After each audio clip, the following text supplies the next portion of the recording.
A new report claims that the initial costs for Rachel Zegler's live-action Snow White film are already shockingly high. Let's get into this here. This new report from Carolyn Reed at Forbes reveals that the Snow White production went under the codename Hidden Heart Productions Limited in the United Kingdom.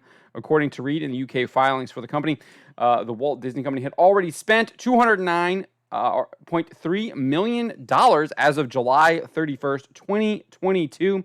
However, she notes that the United Kingdom's government has granted Disney a $41.1 million tax rebate, meaning the net spend so far is at $168.2 million.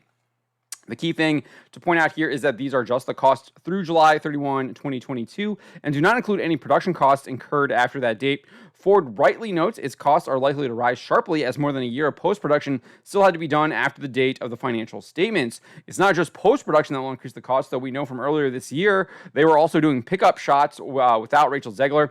That's when we got to see their bandits or the 7 dwarfs that aren't dwarfs. It's likely those production costs and any more they might have done in the past year will also be included. So expect the costs here to significantly increase. Reacting to this information, financial and box office analyst Valiant Renegade wrote on X, Rachel Zegler's Snow White looks like it will have a production cost of $300 million.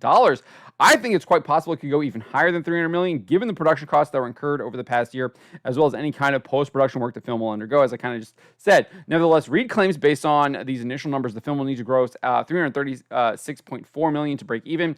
However, her calculation does not factor in marketing costs. She explains that studios typically receive 55% of box office grosses from domestic theaters and 43% of grosses from international markets. Thus, she explains, quote, taking the average of 43% and 55% gives roughly a 50-50 split of the box office between theaters and studios.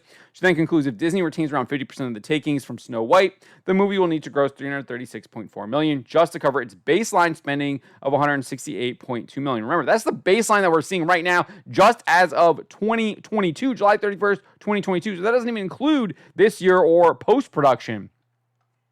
However, as noted above, given there are clearly quite a bit of production costs that are likely still to come in, as well as post-production and marketing, one can see the film needing to bring in at least $750 million at the box office, and that's using a conservative 2.5 times factor for Valiant Renegade's $300 million minimum production. That 2.5 times factor accounts for the different grosses as well as marketing costs as far as domestic and international.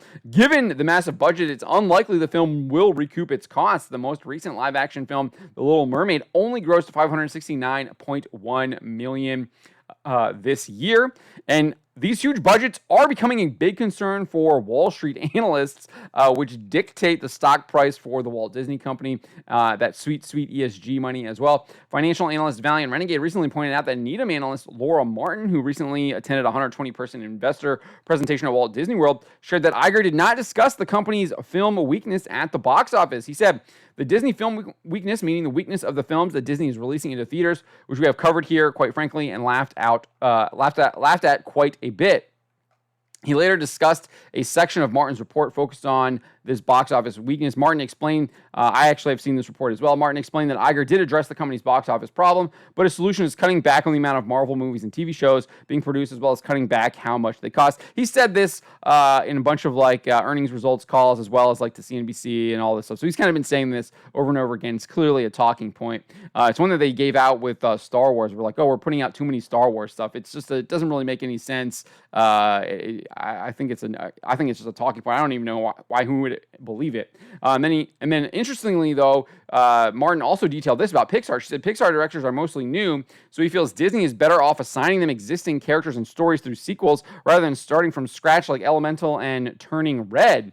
Commenting on this, Valiant Renegade said, oh great, hand very popular Money Machine Pixar IPs to new lackeys that don't know their butt from a hole in the ground. I'm sure that will turn out wonderfully, just like all the Disney remakes and sequels and adaptations of the last 2 or 3 years. So you definitely have a number of financial analysts, Valiant Renegade and Laura Martin here, calling into question what is going on with these box office takes, these massive budgets, not getting any kind of return on investment. And I think this is, I think Bob Iger is starting to feel the heat. The Walt Disney Company is starting to feel the heat because they just have out of control spending and they're just not getting the return on these movies that they really need to actually get any kind of return on investment.